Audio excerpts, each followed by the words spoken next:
Amigos que gostam de conversar em tempos interessantes, incertos, implacáveis.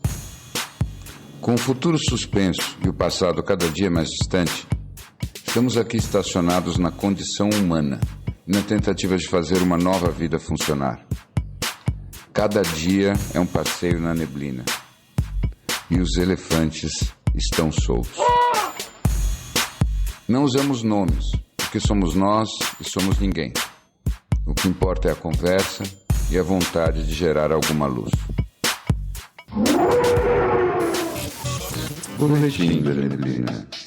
Se você ainda não está sabendo, a gente acabou de lançar um aplicativo chamado Neblina, onde a gente vai ter todos os nossos episódios, referências e outras funcionalidades, além de em algum momento ser o ponto de encontro para todo mundo que ouve aqui os elefantes, o que a gente chama de savana. Todo começo de episódio agora a gente vai colocar aqui o Boletim da Neblina, que vai demorar 30, 40 segundos no máximo para a gente contar o que está rolando lá no app. Então, se você ainda não baixou o app, entra lá, é neblina.me, ou só procurar Neblina tanto na Google Store quanto na Apple Store. Boletim da Neblina. Essa semana a gente tem duas novidades. Uma é uma meditação andante do Bi, que tem 1h e 10 minutos, e a gente gosta muito de meditações andantes, então a gente pretende lançar algumas aqui.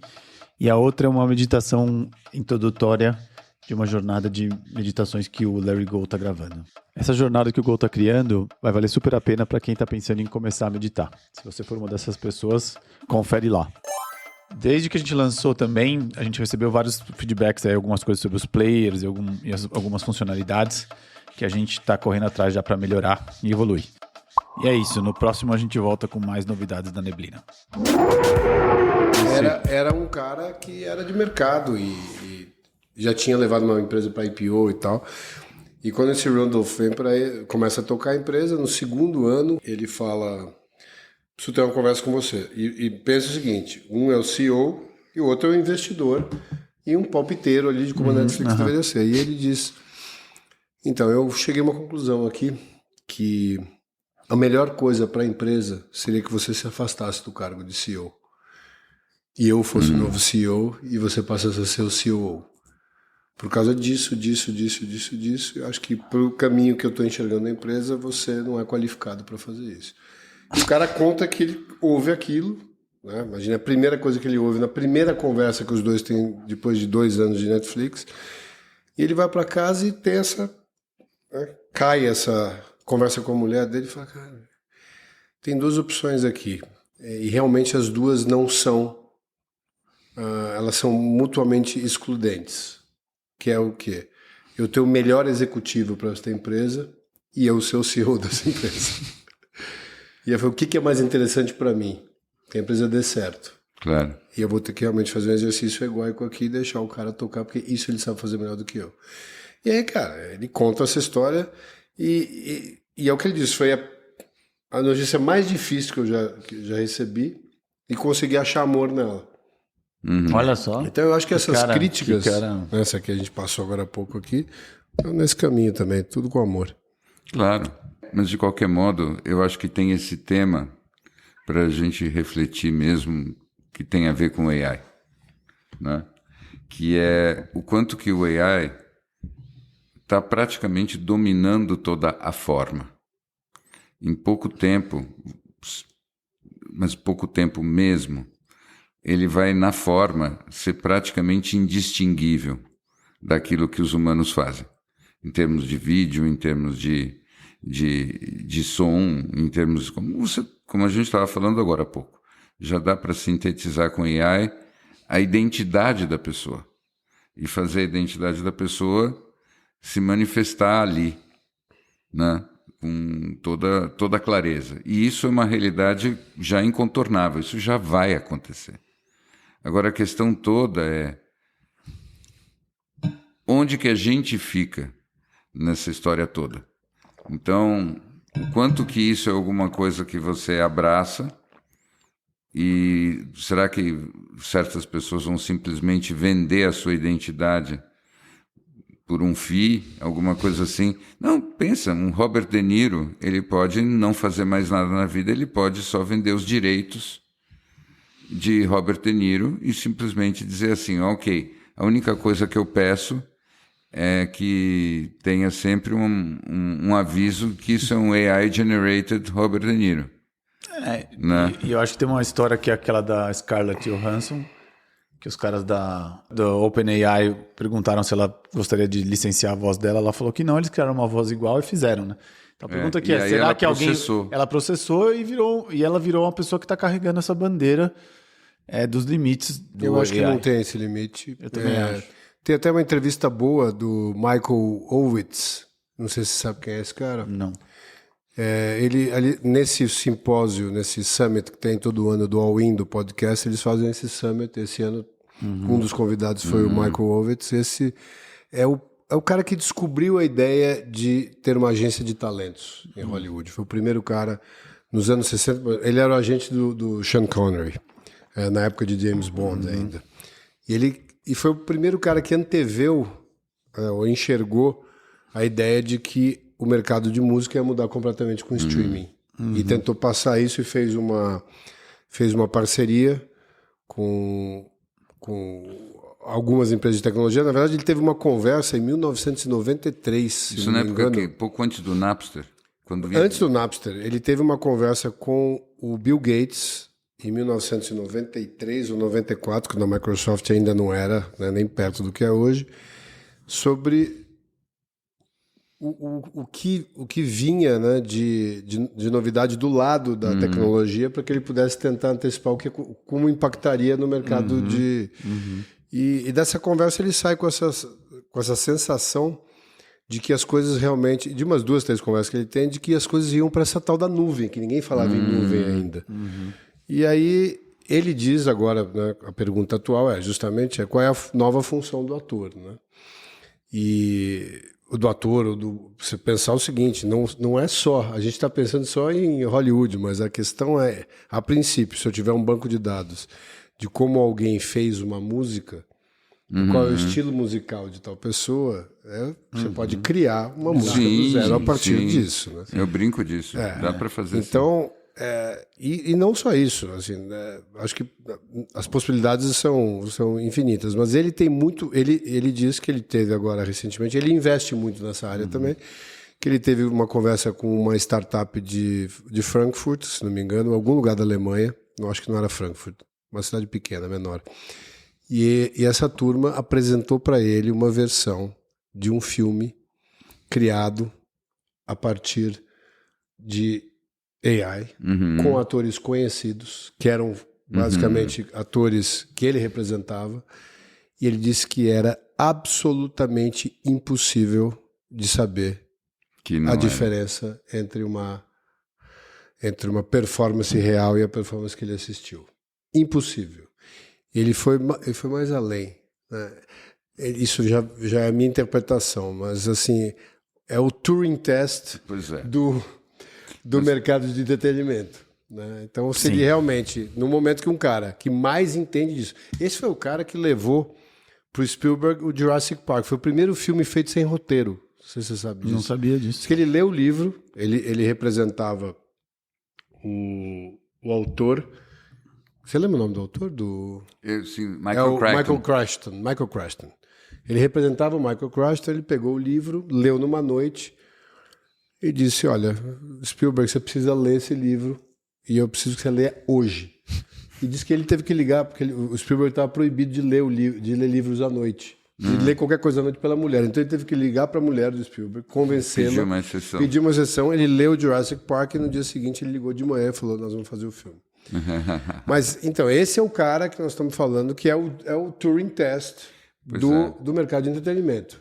Mas prossiga. Qual que é eu fiquei muito curioso para saber o fim disso. O que ele pensa que é o novo papel do ator? Eu acho que ele foi muito cuidadoso em responder em não responder essa pergunta. Porque ele diz o seguinte, hoje você tem mais ou menos um dia de trabalho em Hollywood para montar um filme, aproximadamente, sei lá, num filme, uma grande produção, você vai ter de 200 a 700 pessoas indiretamente ligadas naquela produção, que um dia representa 2 minutos de um filme.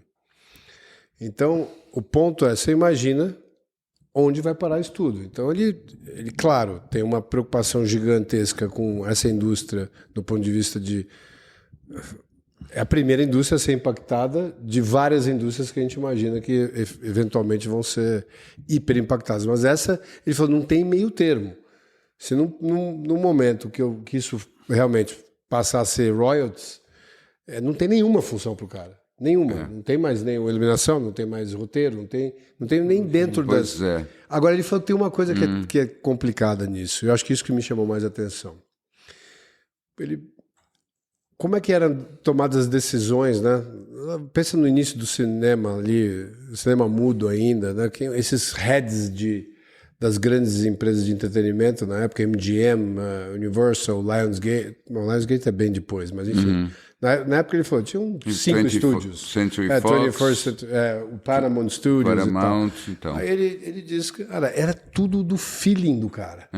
Então, ele recebia aquele roteiro, ele sentia o roteiro e passava aquilo por ele e dizia, cara, isso aqui do mesmo jeito que me emocionou, a minha missão é conseguir fazer isso aqui, ser o mais próximo possível da emoção que eu senti numa tela.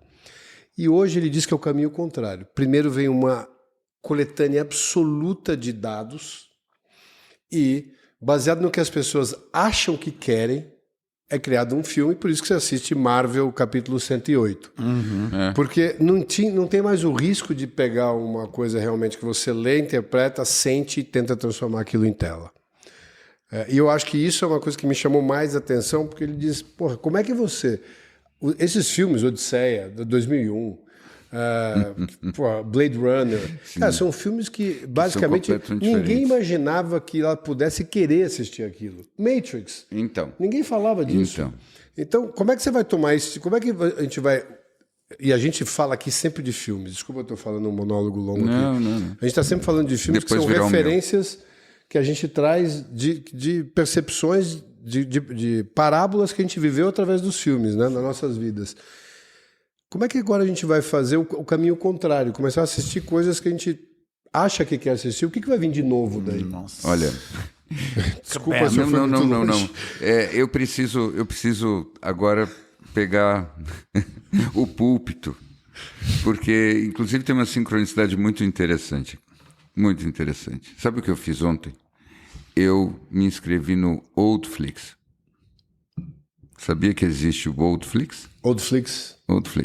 Que são os filmes antigos? São filmes antigos. Porque eu justamente estava absolutamente cansado desse assunto. E o que eu estava comentando lá em casa ontem, que interessante. Eu estava vendo um pouco de séries velhas, coisas que eu assistia quando eu era garoto, coisas dos anos 60 e tal.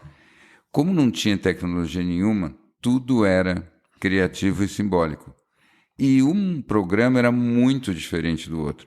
Você vê uma amostragem dos filmes da década de 70, tem as coisas mais diferentes, bizarras, uma não parece com a outra, e você vai vendo. Eu ia olhando, claro que não fiquei assistindo tudo aquilo, vários eu me lembrava, e a gente precisa olhar para eles para lembrar. E os roteiros eram coisas assim muito inusitadas, era como você falou, totalmente tiros no escuro. E toda a variedade estava ali. Sabe, você estava tocando num ponto aí que eu queria trazer para frente, que é a história do teste de Turing. Nem todo mundo sabe o que é isso. Isso, elabore.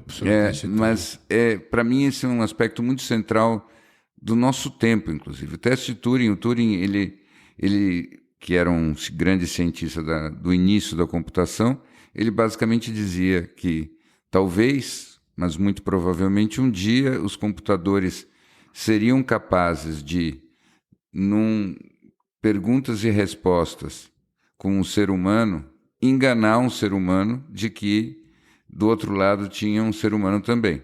Ou seja, que as respostas do computador seriam tão parecidas com as de um ser humano que seria virtualmente indistinguível de um ser humano. Então, claro que a tua observação do cara é perfeita. Quer dizer, o teste de Turing a gente já chegou lá e já está indo além simplesmente do teste de Turing normal, que ele tinha imaginado isso só numa conversa. Hoje em dia você vai ter uma presença. Agora, onde que eu queria voltar com esse assunto? Isso é uma descrição radicalmente mental do que um ser humano é. O fato de que você tem uma simulação de um ser humano não é exatamente igual a um ser humano, tá? Essencialmente, se um ser humano pode ser reduzido à simulação dele, isso é a negação do que o próprio espiritual significa. A ideia é que, de fato, aquilo que é a nossa manifestação externa, ela é um misto de biologia com acaso. Então, a gente tem um corpo, a gente tem uma voz, a gente tem uma altura e tudo mais. E as coisas que a gente tem na cabeça, elas vêm do nosso histórico e são só uma fração daquilo que é possível ter na cabeça. E é claro que o AI vai conseguir fazer tudo isso. Ele vai conseguir fazer um filme de você, vai conseguir simular a tua voz e vai conseguir ter todas as informações, basicamente, que você tem e mais muitas informações. Só que tudo isso somado, é justamente a negação da dimensão espiritual que uma pessoa possa ter. Ou seja, se existe uma dimensão espiritual realmente, se existe uma realidade espiritual, ela justamente não está lá. Então, o que acontece? O que você tem quando você investe muito na simulação é a cópia sem espírito. Sim. Né? E aí, o ponto todo é que o que quer que vai acontecer no nosso futuro, o que eu imagino que nós vamos ter que entrar numa época radicalmente espiritual, mas justamente por contraste e oposição dessas simulações todas.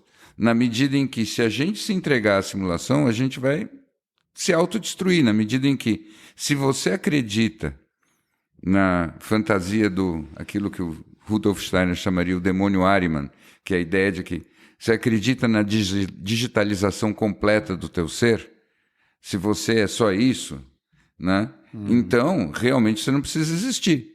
Então, você pode fazer o seguinte, você se traduz para uma inteligência artificial, bota tudo que você lembra de você ali, daqui a pouco vai poder fazer isso, depois você pode se matar, porque você vai estar vivo na simulação. Mas é claro que eu, pelo menos, eu acho que vocês também, nós não acreditamos nisso, né? Sim. Agora, deixa eu fazer uma pergunta para vocês.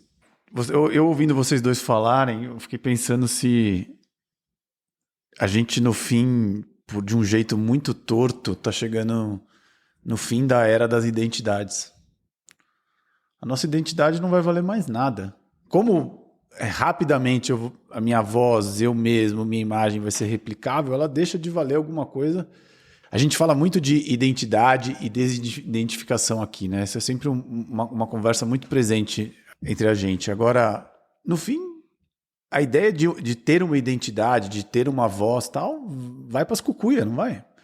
Eu nunca tinha pensado nisso. Olha, talvez a gente vai ter que ter outras formas não, de... Mas eu acho que tem até um aspecto que pode ser produtivo nisso. Não, porque pensa, claro, você estava falando sobre o negócio do espírito, né? E eu acho que eu entendo perfeitamente que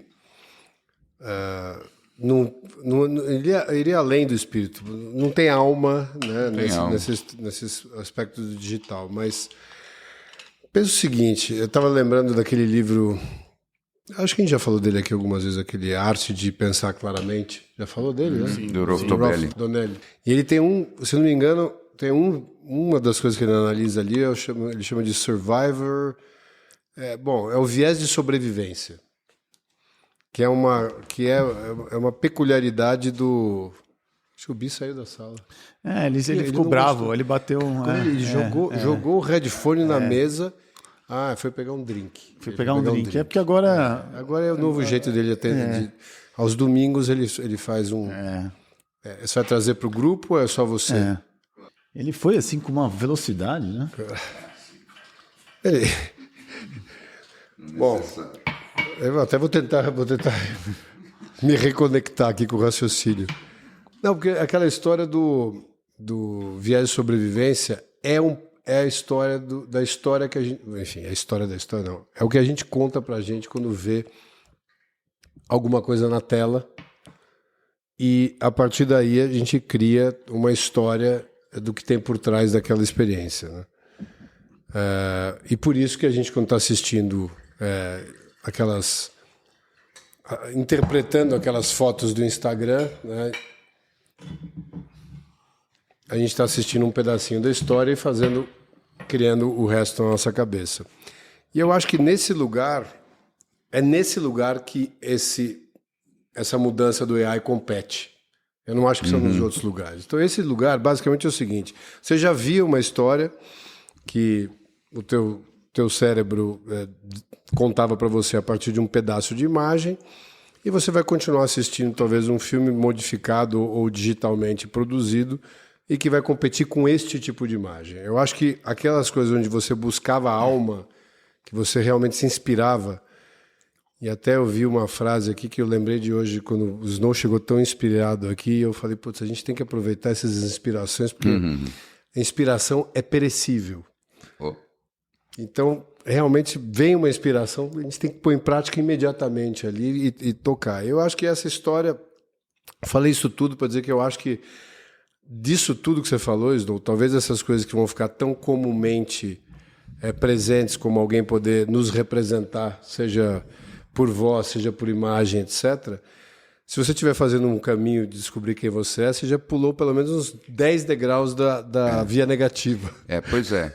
Mas, é verdade. Mas você... acho que essa reflexão tua é completamente coerente. Mas eu tenho uma pergunta para vocês, a partir de uma distinção muito básica. Vocês concordam comigo que o AI, por mais que evolua, continuará sendo uma coisa e não um alguém? Porque para mim, na minha cabeça, é só uma coisa. Não tem nada a ver com essas viagens. Eu me alinho totalmente com o Kastrup e outros nessa história de que o AI não é alguém. O AI não é uma consciência, é uma coisa. Um pulinho para trás. O alguém, estou te perguntando, alguém é uma coisa muito ampla. Você está falando que o AI nunca poderia ter consciência, é isso? Eu estou te dizendo o seguinte, a minha maneira de pensar, o AI é da mesma qualidade que um microfone onde você está falando, e não da mesma qualidade que você, ou eu.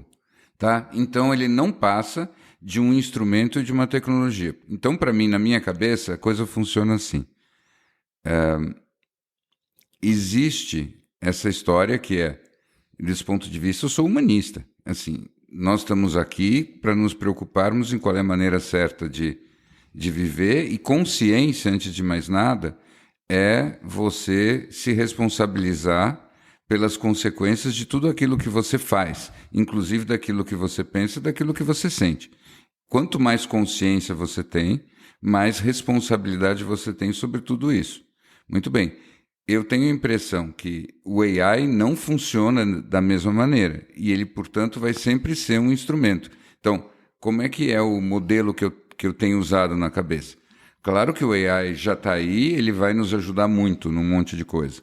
Mas, em última instância, só os seres humanos é que são responsáveis pelo uso que fazem do AI.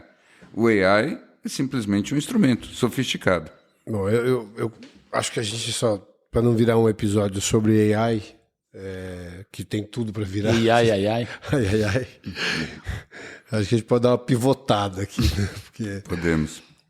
Mas eu falei besteira? Não, eu acho que essa conversa eu acho que consciência em AI, eu acho que a gente pode passar aqui umas 6 horas conversando. Não, mas você, intuitivamente, você acha que vai ter?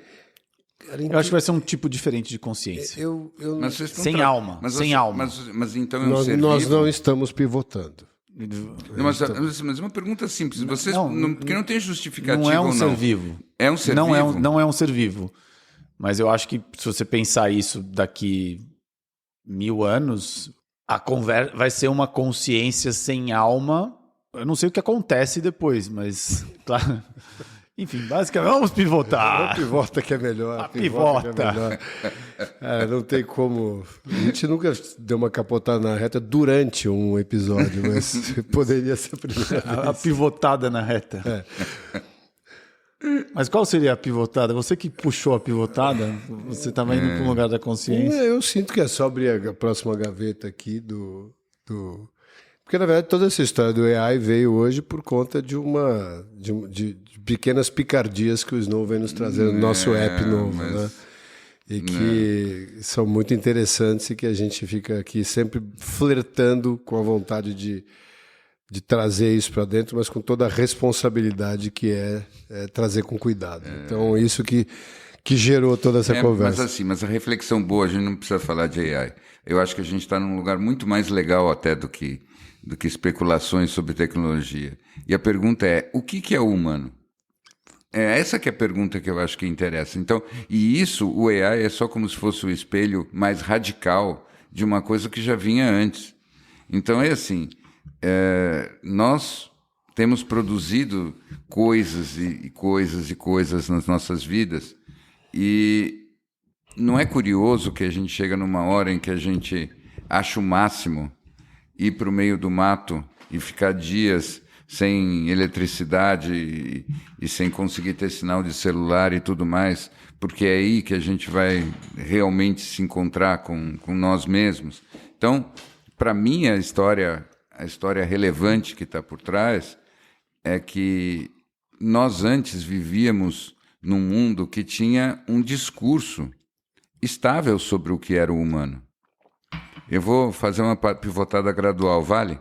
Então é assim. Então, por exemplo, tem uma grande reflexão que tem os caras fazendo sobre o que foi o Ocidente, né? Esses 2.000 anos, 2.500 anos talvez, ou 3.000 anos de Ocidente. E o quanto que essa civilização criou uma linguagem unificada, onde as pessoas podiam se encontrar e trocar informações e pensarem juntas e tudo mais. E uma das coisas que nasceu dessa linguagem unificada foi justamente a ciência, que possibilitou o desenvolvimento da razão e tudo mais, etc, etc. Mas o ponto central é que, para isso acontecer, nós todos primeiro nos reconhecemos como humanos em alguma coisa característica nossa e que a gente podia trocar. Ou seja, nós começamos a pensar juntos, sentir juntos e evoluir juntos. Quando você para pensar, todas as formas de linguagem, elas servem para nós nos comunicarmos. Não é incrível que você, de repente, escuta uma música e você, ouvindo aquela música, você descobre que aquele compositor teve exatamente um sentimento que você tem um monte de vezes e que você não conseguia expressar, e ele expressa para você exatamente... São vários milagres, um em cima do outro. Tem o milagre da capacidade de expressão do artista, mas tem um milagre ainda maior, que é duas pessoas que não se conhecem podem sentir exatamente a mesma coisa. Isso é o humano em ação. E a linguagem serve para isso, né? Eu acho que seria possível contestar isso. Uau, mas por favor. Mas eu acho que eu perderia... Mas por que é uma conquista? Não, você ia me magoar se você me contestasse? Não é te magoar. Eu só acho que a impressão que eu tenho é que, baseado na velocidade dos movimentos aí do que a gente vem entendendo como tecnologia, e ali ficou caracterizado até naquele documentário que a gente falou sobre aquele experimento da Google com o joguinho, o AlphaGo, que é o momento da criatividade, né? E aquela criatividade, no momento que você tiver uma máquina que realmente consiga começar a pensar sozinha e criar sozinha, eu não sei se ali não pode ter alguma coisa poética saindo dali também. Eu não sei se consciência é a palavra por trás disso, mas pode acontecer alguma coisa que seja muito inusitada e que te emocione igual. E eu não sei se isso é uma característica única do humano. Talvez seja alguma coisa que realmente possa ser aprendida, e a partir do momento de uma base de aprendizado, do mesmo jeito que uma criança tem, você tem uma inteligência capaz de criar alguma coisa que te toca do mesmo jeito. Então, nesse aspecto, eu ainda não estou completamente convencido de que o humano seja único nisso. Não, apenas um contraponto. Não, a verdade, não está definido isso. Né? Agora, eu estava pensando numa outra coisa, até que eu recebi um vídeo de um amigo apresentado pelo Bi, que mora em Londres, que lutou muito contra para ser um ouvinte do Elefantes, mas aparentemente ele acabou ouvindo. Acabou cedendo. E mandou para mim um vídeo muito interessante que ele falou que foi um divisor de águas na vida dele, que é uma coisa que me fez pensar bastante sobre do sucesso, o que é sucesso individual e se a gente pode entender que a gente, como humanidade, chegou em algum lugar de sucesso. Né? Ele mandou um vídeo do Taleb, uma palestra que ele dá, a primeira vez que ele fala para uma universidade no Líbano. Uau! E basicamente ele é visto como um grande pensador, escreveu aqui para nós, eu acho que o Cisne Negro, né, que conta a história das probabilidades. Tem um dos livros que eu mais gosto, que é o Antifrágil, que mostra como a gente precisa ter pequenas doses de frustração para começar a criar essa couraça aí que nos permite enfrentar o mundo ou viver o mundo de uma maneira mais coerente. Mas ele diz o seguinte: eu concluí que se eu me olhar no espelho hoje e eu conseguir trazer o orgulho para o menino de 18 anos que uma vez imaginou como eu seria e como eu estaria nesse momento da minha vida, eu considero que eu tive uma vida de sucesso. E aí eu pensei que nesse aspecto, acho que todo mundo encarnado aqui teve uma vida de sucesso. E eu vou te dizer por quê, cara. Acho que a encarnação é difícil pra cacete. É muito difícil. E a gente vive aqui um negócio que não tem plano que você possa fazer. E não tem nada melhor do que o Taleb para entender que não tem nenhum plano que dá certo quando você faz com 18 anos. Exato. E que a gente, basicamente, tomou um monte de risco. E a gente lidou com as consequências desse risco, mas o princípio disso é que a gente teve muita coragem, desde o princípio, para tomar risco. E quem chegou até aqui e conseguiu olhar para trás, eu acho que só de estar aqui para poder contar essa história de todos os tombos que levou e poder levantar e conseguir até olhar no espelho, tudo é uma história de sucesso. Aí você vai dizer, bom, mas tem os psicopatas que mataram e tal, e os loucos, enfim, tá, claro, tem os desvios. Mas, de uma maneira geral, a encarnação é um negócio complexo, né? Não é um... A gente poderia estar conversando com o nosso amigo, né, o diretor de 9 Dias aqui agora, o Edson Oda, isso. Mas você não tem essa sensação de que quando eu olho, eu falo assim, cara, eu olho para trás e falo, meu Deus do céu, eu me pus nesse lugar dos 18 anos. Então. Independente do resultado final, mas aos trancos e barrancos a gente está aqui, né? Olha, eu só posso dar um depoimento muito pessoal a respeito disso. Eu estou há muitas décadas tentando me conhecer. E eu ainda estou descobrindo coisas sobre mim, sobre a minha pessoa, que eu quando olho eu digo, é possível que eu não percebi isso. Diariamente. Como é possível? E é por isso que eu não consigo me imaginar comparado com uma imitação perfeita de mim, entendeu? Porque eu me sinto como uma cebola infinita, que tem camadas e camadas e camadas. E como dizia, acho que é Marie-Louise von Franz, cada camada que você tira normalmente produz lágrimas, porque as cebolas fazem isso. Né? Então, eu não canso de ficar pasmo com o mistério que eu sou para mim mesmo. E eu não sei como isso pode ser assim, como a gente pode ser tão infinitamente complexo e inviável e maravilhoso ao mesmo tempo. Porque a gente é inviável, tá? Nós somos nós não somos nada parecidos com as idealizações que nós fazemos. Nós não somos geometricamente perfeitos, é aquela coisa. Sabe, eu acho que isso é um bom exemplo. Né?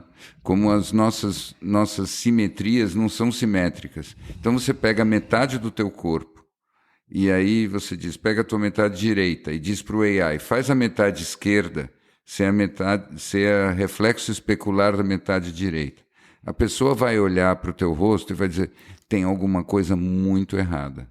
Não é o Go. Tem um feeling desagradável aí. E por quê? Porque a nossa assimetria é sutil, mas é profunda. E é isso que faz a gente ser tão interessante. Nós estamos o tempo todo criando mecanismos de compensação para lidar com essas assimetrias que podem ser emocionais, podem ser físicas, podem ser intelectuais, ou seja, nós criamos porque nós somos imperfeitos. Essa é a minha sensação. Sim. Eu vou tentar complementar, mas de um jeito meio tosco aqui. Será que eu vou? Bom, Vai. Bom, nessa história toda de definir, né, o bem e o mal e essas assimetrias todas que você falou, e eu estava ouvindo uma discussão sobre o tal do Deep State. O que é o Deep State? O Deep State, teoricamente, seria esse terceiro poder que basicamente controla o mundo e independente de quem são os eleitos pelo povo, pouca representatividade tem em relação ao que é tomado de decisão depois nesses países todos e tal, enfim. E economia, política e tudo mais. E eu estava pensando que eu entendi a funcionalidade disso. E eu acho que até da onde ela veio. Não sei se eu tirei isso da minha cabeça ou se eu realmente... eu acho que no final dos anos 60, não sei se faz sentido, no final dos anos 50, na verdade, início dos anos 60, quando veio essa corrida, né, de que precisava haver uma proteção para essa corrida armamentista. Então, eu acho que existe uma crença, eu vou depois mostrar, não disse vai parar, tá? Existiu uma crença de que nenhum governo democrático poderia concorrer com um governo totalitário num plano de tão longo prazo, que seria o equivalente a um jogo infinito do Simon Sinek lá. Se agora a defesa do ser humano dependesse de outros seres humanos, e aí possivelmente até de uma inteligência artificial no futuro, como é que você elimina esse risco de a cada 4 anos, ou no melhor dos casos, a cada 8 anos, vir alguém sentar e mudar o plano inteiro? Boa. E o que eles vão fazer? Cara, vamos criar um poder, né, que basicamente não esteja suscetível à mudança de vento que vai vir a cada 4 ou 8 anos aqui. E esses caras que vão ser eleitos vão ter um pouco de liberdade para tomar conta dessas coisas frívolas, tipo política econômica, dívidas, políticas expansionistas, etc. Mas, de uma maneira geral, nós vamos criar aqui um núcleo duro que não seja absolutamente afetado por nada dessas mudanças. E esses caras, realmente, que foram se alinhando com as companhias de defesa americana e tal, eles têm essa crença, e não é do bem ou do mal, de que eles estão fazendo o bem, né, para o mundo. Porque se o mundo eles representam o bem e existe um mal crescendo desenfreadamente, que é a mesma conversa que está acontecendo agora na inteligência artificial. Por que ela não tem nenhuma forma de legislar sobre? Porque o seu concorrente não vai ter nenhuma forma de controle. Então, se você não... Então, por que esse Estado, esse terceiro poder faz? Nós vamos seguir as nossas regras, que são não ter regras, da mesma forma que meu oponente não tem regra. Pô, colocamos um pé nas teorias de conspiração. Não, eu não acho que isso é uma teoria de conspiração. Eu acho que isso fala muito do comportamento humano. Eu posso contar para mim uma narrativa qualquer de que eu estou salvando qualquer pessoa perto de mim, ou em qualquer lugar, fundamentar super bem a ponto de um presidente eleito eu dizer, olha, essa informação está além do que você tem direito de saber. Tá, mas assim, pois assim, sem querer ser catastrofista, eu acho que, mas sendo, né, o que me ocorre, acompanhando bem esse negócio, é que assim, por exemplo, nós inventamos a bomba atômica, uns tempos atrás. Até surpreendentemente, nós não nos explodimos ainda, tá? Se a gente tira fatores exógenos do caminho, que em alguns dias bem-humorados eu acho que são a única explicação possível para a gente ter escapado de explodir, tipo ETs bonzinhos que nos protegem e tudo mais, O que me parece que também segurou a onda é que, em termos de mentalidade, bem ou mal, existia um consenso que a gente conseguiu construir. O que eu acho que acontece nesse caminho futuro que está vindo por aí é que a gente vai numa escalada que vai explodir isso completamente. E aí eu concordo com você. E com você também. Eu acho que tudo aquilo que pode ser pensado agora vai ser pensado. E, portanto, tudo aquilo que pode ser feito será feito.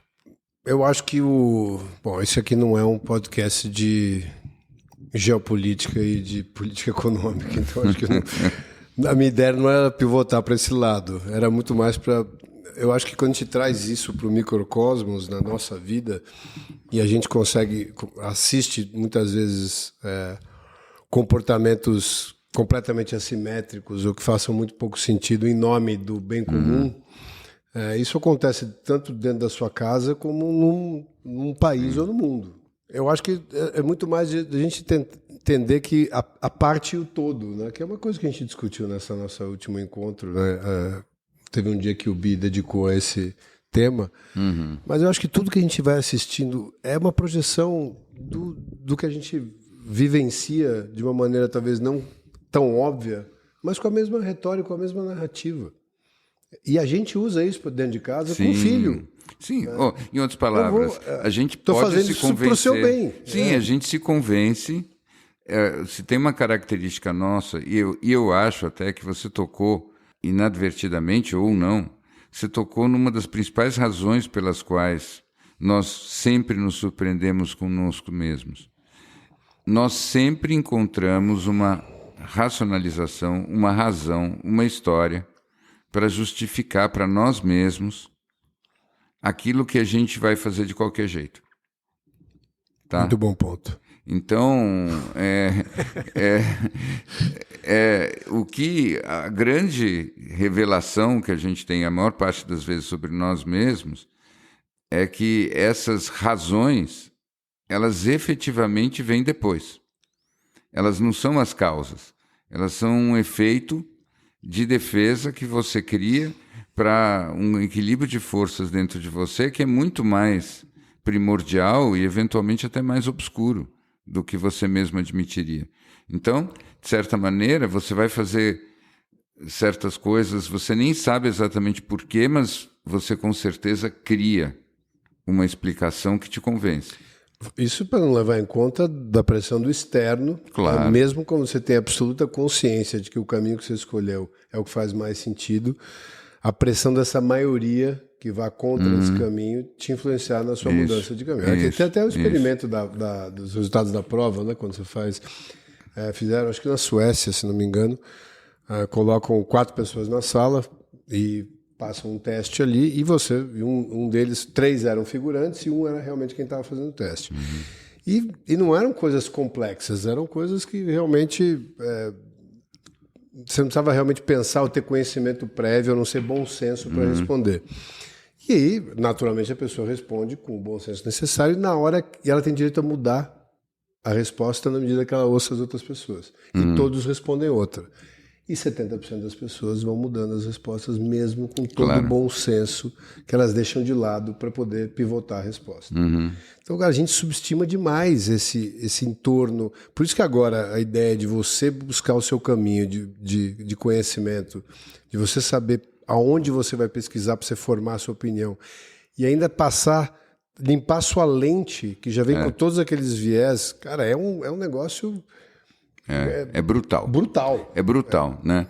Você também tem essa vivências de se contar histórias que depois você descobre. Eu não. Imagina. Você tirou essa ideia. Vendo vocês falar aqui, eu tava falando... Do que eles estão falando? O que eles estão falando? Que viagem. Mas eu fiquei pensando... Eu tava pensando nisso. Falei, nossa, será que então isso é essa força da natureza que está dentro da gente, que talvez a gente tenha um quê de espiritual,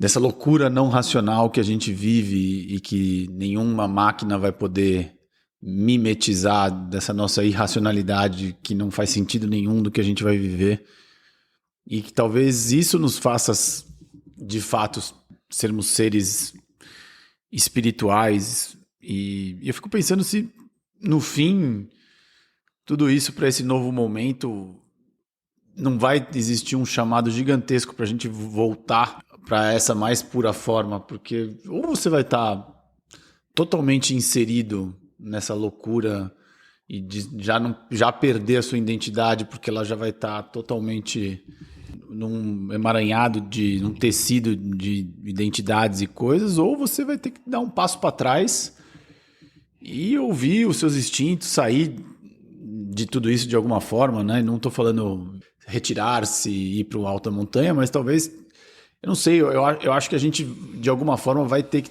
pensando um pouco nisso, não sei se eu desviei o assunto. Não, você não desviou. Eu penso num empreendimento futuro muito divertido, que é o seguinte, ele tem duas pontas. Você pega um cliente aos 23 anos, e aí você, no futuro, isso é uma brincadeira, mas você pega e você faz o avatar digital dele o mais perfeito que é possível. Uhum. E você põe o avatar para viver uma vida no mundo, para fazer uma carreira, para trabalhar, ele vai fazer tudo online, mas ele vai viver o jogo da vida online. Uhum. E a versão em carne e osso, o rapaz, você oferece um sítio para ele plantar batatas, qualquer coisa assim.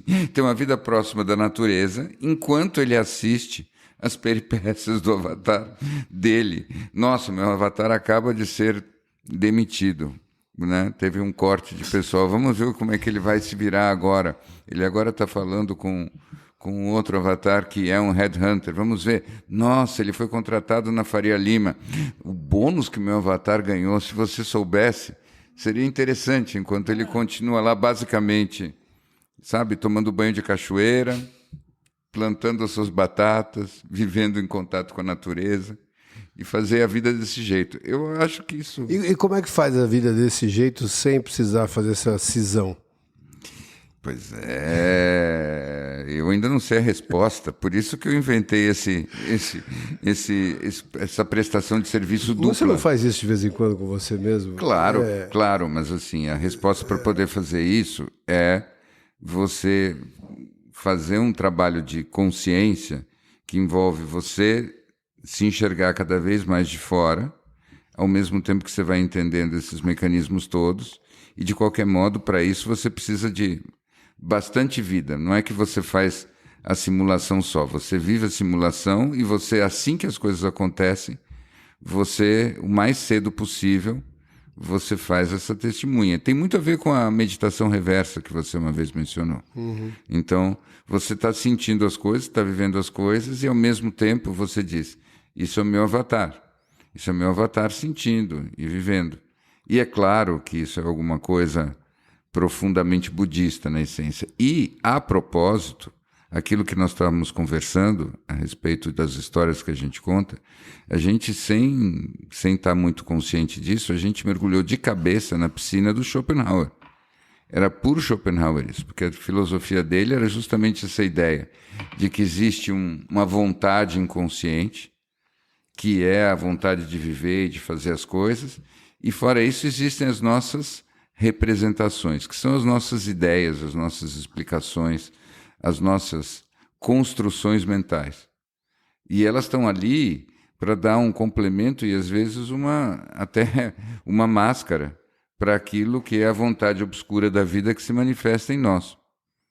Tá? E o interessante é pensar que o Schopenhauer é o primeiro filósofo ocidental importante que leu as escrituras budistas. Ele foi o primeiro que teve condição de poder estudar o budismo. Então, a filosofia dele teve essa influência. Foi o primeiro que eu saiba que pode ter isso. Né? Então, é engraçado pensar que... Não. Fala. Eu não sei porquê, eu achei que o Spinoza tinha estudado. Não. Ele não teve acesso a isso. Não chegou. Entregaram o livro para ele. As primeiras traduções na Europa das coisas budistas vieram mesmo logo antes do Schopenhauer, na metade do século XIX. Mas eu fico pensando nessa ideia disso que a gente estava falando. Talvez o que mais me preocupe, dando uma outra pivotada aqui, Eu acho que é a ideia dos encontros humanos. Eu acho que talvez isso seja o que mais me preocupa no médio prazo. Elabore isso, não. Eu sinto que a gente já vê hoje as pessoas com dificuldade de terem bons encontros humanos. Você leu o livro novo do Harari? Nexus? Nexus?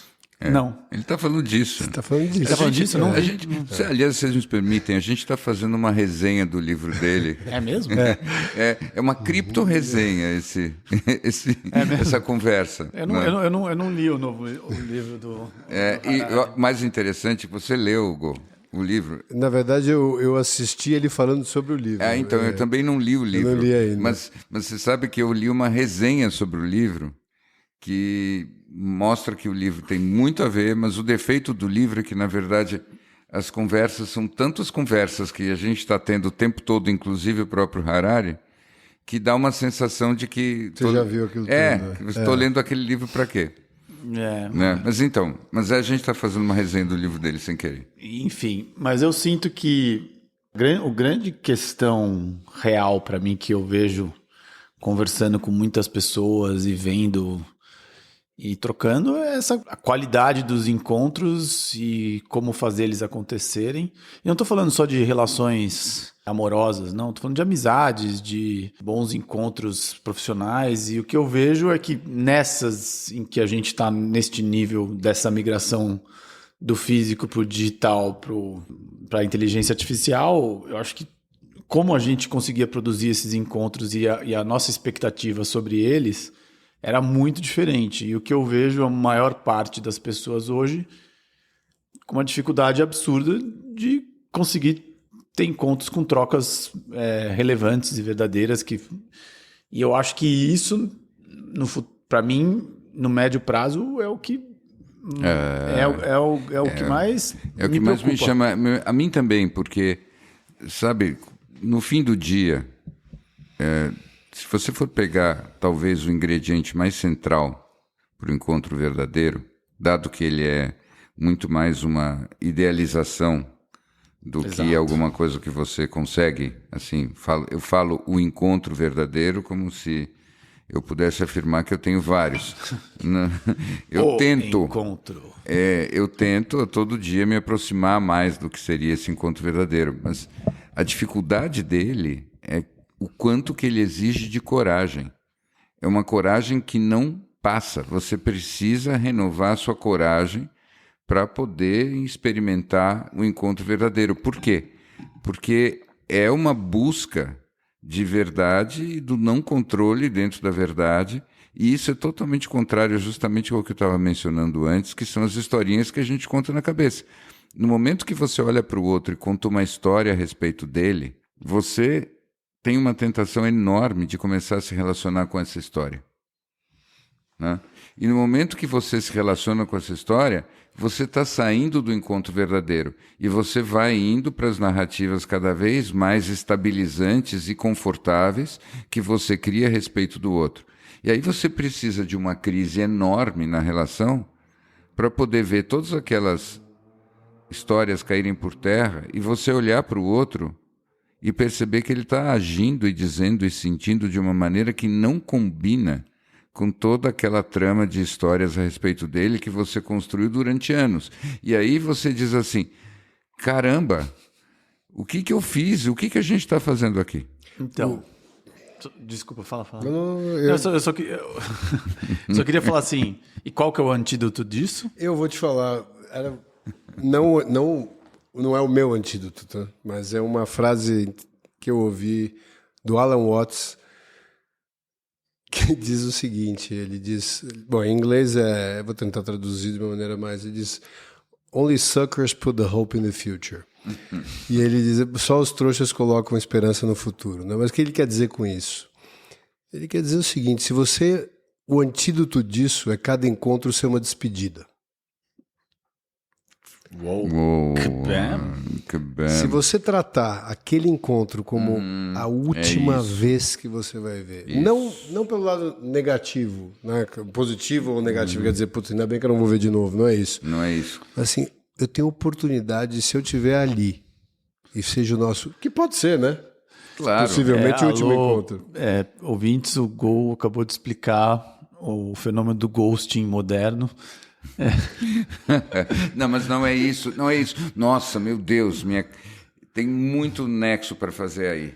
Pelo amor de Deus, não vamos perder isso. Por que o Snow fez isso? Não, mas você... Ele jogou por terra um caminho. Não jogou. Eu achei que foi incrível. Não jogou. Você puxou uma coisa que era o que eu ia falar, mas aí eu me empolguei naquilo que eu estava falando.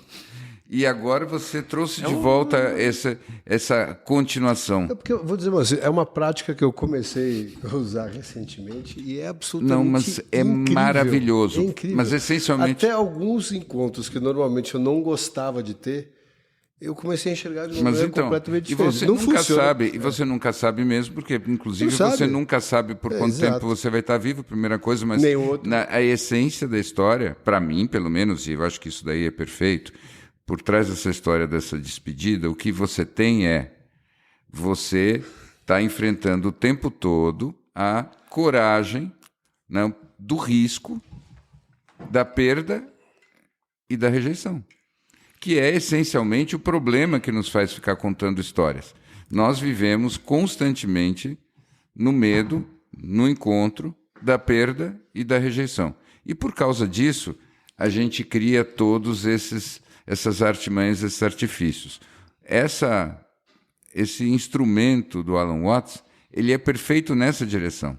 É como se a perda ou rejeição tivesse dada nessa despedida, que é uma atitude que você coloca ali, e nesse processo você vê as coisas numa dimensão mais verdadeira, que é um exercício sem fim. E aí... A interpretação foi do Gol, tá? Não foi uma frase do Alan Watts, só ia até o Sucker. Parabéns. Não tem parabéns, mas foi a minha interpretação. Foi maravilhoso. Foi só a minha interpretação. Foi maravilhoso. Realmente, só para agora não que você atribuir pensa... a ele, coitado, a memória, ele não está aqui para se defender. Cá entre nós, o que você falou, muito mais legal do que o Alan Watts falou. Pensando bem, não era uma continuação. Você tem razão. Não é muito mais legal o que você disse. Muito mais legal. Mas, Snow, voltando para a história do ghosting, por que para mim foi uma conexão muito importante? Porque o que eu ia dizer... É para me enforcar com isso? Não, esse é teu, só porque eu ia roubar ele. O que eu ia dizer é que nós usamos todas essas tecnologias como formas de nos protegermos desse risco. Formas de nos protegermos. A gente vai vivendo... usando cada vez mais a tecnologia como biombo, né? como uma espécie de cortina de fumaça. E quanto mais a gente faz isso, mais a gente tem uma paródia do encontro que não tem o risco verdadeiro. E é claro, a gente está aqui, a bola está solta ali na pequena área e o goleiro teve um AVC. Né? Então vamos chutar logo para dentro, coitado. Né? A gente já sabe que tem muita gente se relacionando com entidades virtuais que nem existem e que nunca vão rejeitar. Exato. E que nunca vão abandonar. E esse era o ponto todo, porque quando eu fiz essa pergunta de qual é o antídoto, era uma pergunta retórica, que o antídoto eu nunca preciso conhecer essa pessoa de verdade. Que é exatamente isso que o Bi falou. Se eu não conhecer, se eu ficar só me relacionando com esse avatar da minha ideia, da minha idealização, que seja online, seja via qual forma virtual de distância que tem entre a gente, e eu nunca conhecer, eu nunca vou me decepcionar.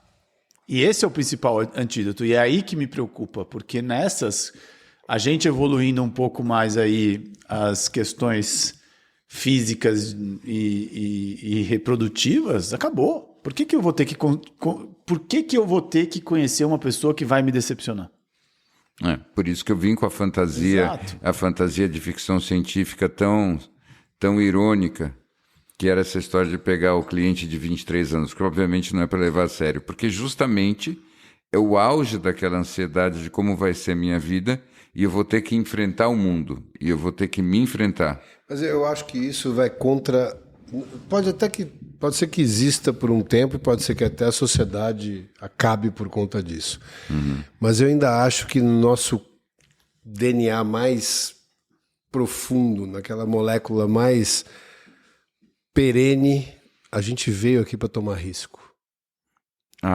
Sim. Eu não acho que a gente consegue viver uma vida sem risco. Eu não acho que... A gente tem até uma concepção de que eu quero ter harmonia, eu quero ter paz, eu quero ter paz interior, eu quero buscar um lugar com uma temperatura amena, um sol permanente e pouco... Mas a verdade é que não é nada disso. Mas veja, posso... E aí eu volto lá no Taleb, cara, eu acho que a gente veio aqui para realmente viver a montanha-russa. Eu vou dizer o seguinte, eu estou completamente de acordo com você no aspecto de que essa é a vocação do humano. Mas eu preciso te dizer que eu passei a minha vida encontrando e convivendo com pessoas que se dedicam a cada momento do seu dia a tentar fazer com que não haja aparentemente risco nenhum. Eu acho que vai tão contra a natureza humana não tomar nenhum tipo de risco e essa busca talvez desse lugar de pouquíssima volatilidade que eu acho que isso pode realmente incorrer em doenças ainda maiores do que lidar realmente com as repercussões dos riscos que você toma. Bom, eu não estou discordando disso. Tá. Isso daí é um fato. Mas, por exemplo... Não.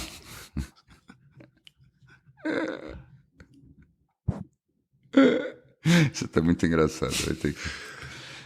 Cara, Não, é que o que eu ia falar é de um lugar que, assim...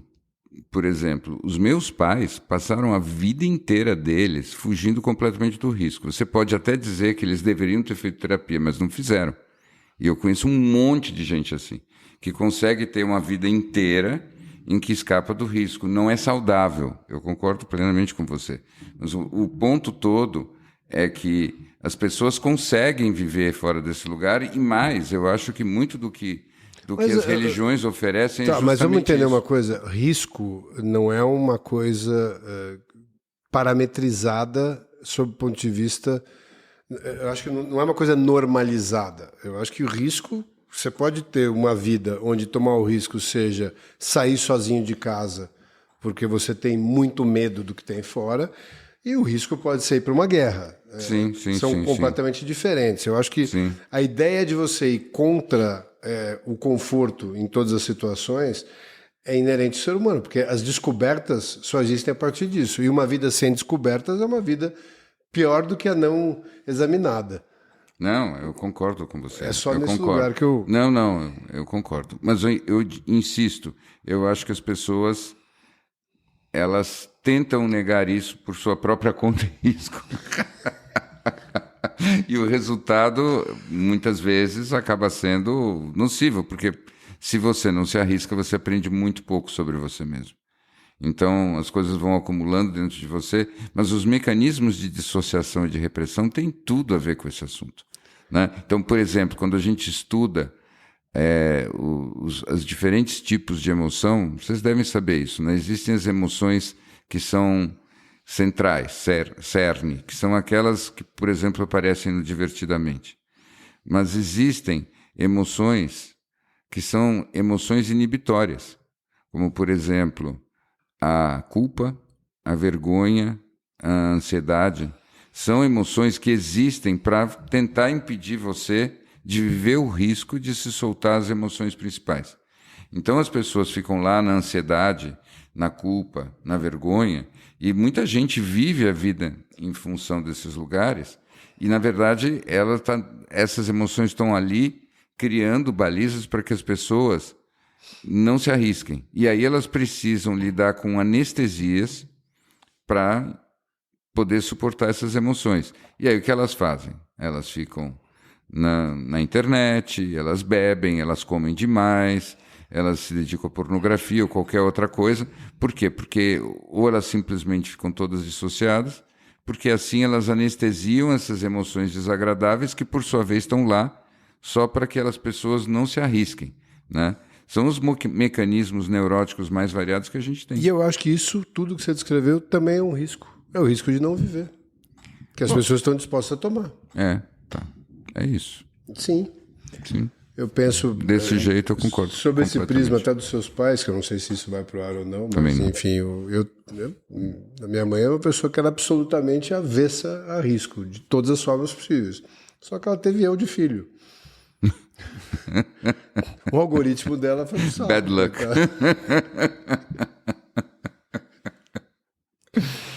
Enfim, então assim, não tem...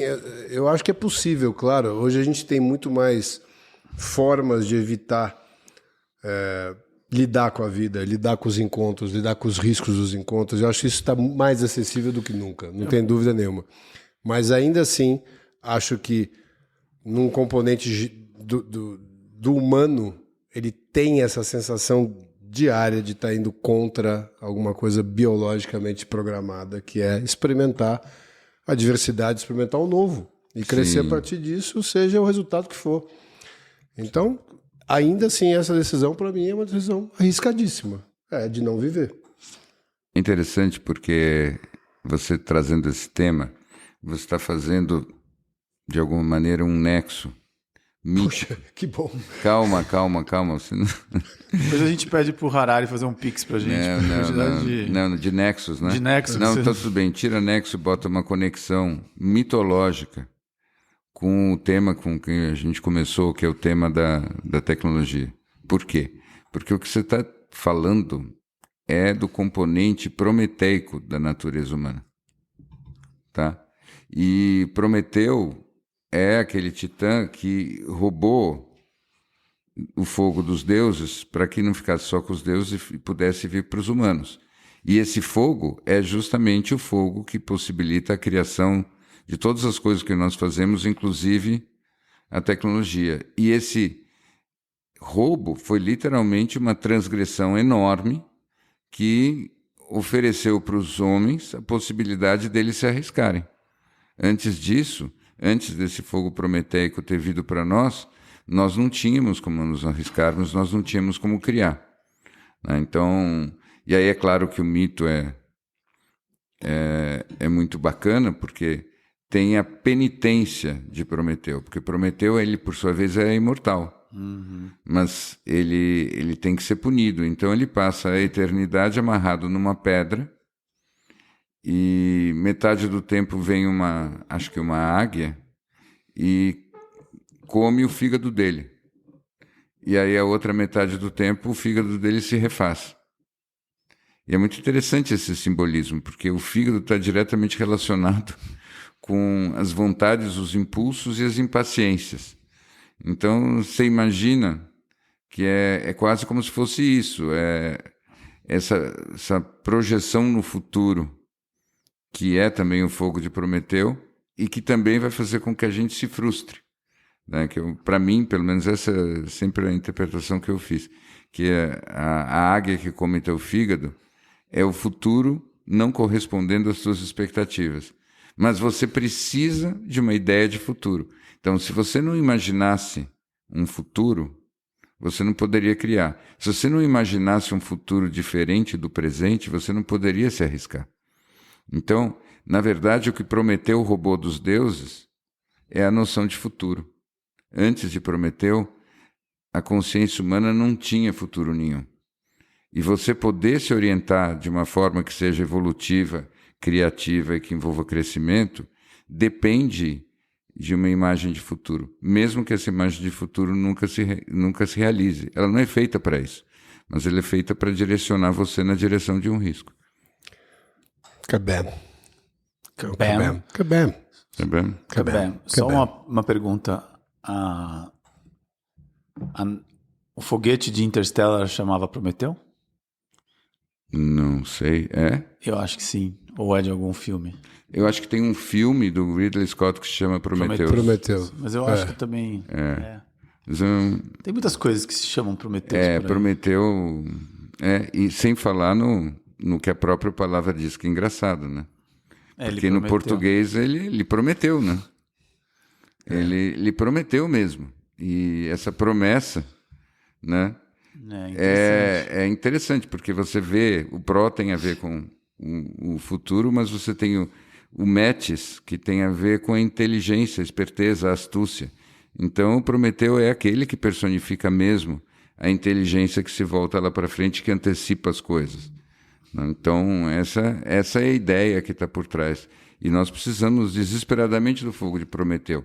E é por causa disso que nós teremos AI, que nós cometeremos todos os erros que são possíveis serem cometidos, e vamos torcer para que o nosso fígado sobreviva ao ataque da águia. E que a gente continue tendo bons encontros. Com a coragem de buscar a verdade neles.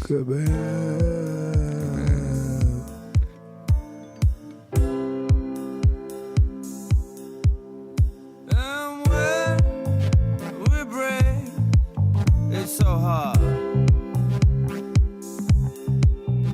Yeah, when we break, it's so hard. But I will break your heart. Yeah, I will break your heart. I will break your heart.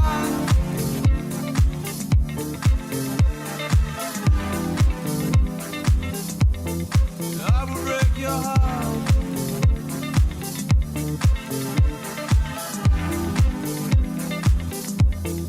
I will break your heart.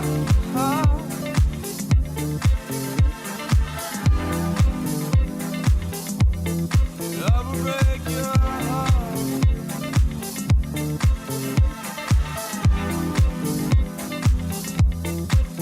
Oh, girl, I think I need you.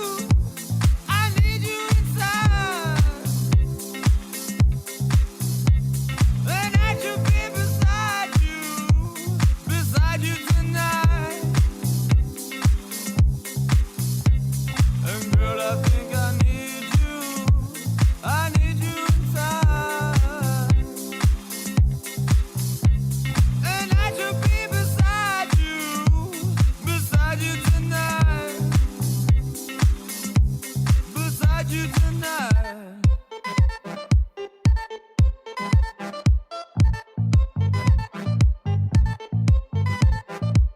When we break, when we break, when we break, when we break, it's so hard. Yeah, when we break, it's so hard. But I will break your heart. Yeah, I will break your heart. I will break your heart. I will break your heart. I will break your heart. I will break your heart. I will break your heart. I will break your heart. I just break your heart. I just break your heart. Yeah, I will break your heart.